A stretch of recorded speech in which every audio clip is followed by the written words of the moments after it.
உங்கள் Aadhaar card miss ஆகிட்டா, உங்கள் ஆதார் நம்பர் தெரியலையா? உங்கள் ஆதார் நம்பரை கண்டுபிடிக்க 3 வழிகள் சொல்கிறேன். நம்பர் 1, ஆதார் வெப்சைட் போயிட்டு ரிட்ரீவ் ஆதார் லிங்கை கிளிக் பண்ணிங்கன்னா, அதில் உங்களோட பெயர், உங்களோட டேட் ஆஃப் பர்த், உங்களோட மொபைல் நம்பர் கேட்கும். அதை கொடுத்தீங்கன்னா உங்கள் மொபைலுக்கு ஒரு ஓடிபி வரும். அந்த ஓடிபியை சப்மிட் பண்ணி உங்களோட ஆதார் நம்பரை தெரிஞ்சுக்கலாம். 2வது வழி, உங்களோட ஆதார் நம்பர் எங்கெல்லாம் லிங்க் ஆகிருக்கோ அங்கெல்லாம் நீங்கள் போய் உங்கள் ஆதார் நம்பரை வாங்கிக்கலாம். உதாரணத்துக்கு பேங்க்கில் உங்களோட ஆதார் நம்பர் லிங்க் ஆகிருக்கும். உங்களோட பேங்க் பாஸ்புக்கோட நீங்கள் பேங்க் போயிட்டு உங்கள் ஆதார் நம்பர் கேட்டிங்கன்னா அவங்க ஆதார் நம்பர் கொடுப்பாங்க. அந்த நம்பரை வச்சு நீங்கள் காப்பி டவுன்லோட் பண்ணிக்கலாம். நம்பர் 3, 1947 என்ற ஆதார் கஸ்டமர் கேர் எண்ணுக்கு டயல் பண்ணிவிட்டு உங்களோட பெயர், உங்களோட டேட் ஆஃப் பர்த், உங்களோட மொபைல் நம்பர் சொன்னீங்கன்னா அவங்க உங்களோட ரிஜிஸ்டர்ட் மொபைல் நம்பருக்கு உங்கள் ஆதார் நம்பர் சென்ட் பண்ணுவாங்க. அல்லது நீங்கள் அவங்கள்ட்ட டைரெக்டாகவே உங்களோட ஆதார் நம்பரை நீங்கள் கேட்டுக்கலாம்.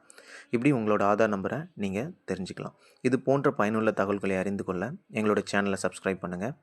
உங்களோட சந்தேகங்களை கமெண்ட் பண்ணுங்கள் அல்லது கீழே தெரிகிற எங்கள் நம்பருக்கு கால் பண்ணுங்கள். நன்றி.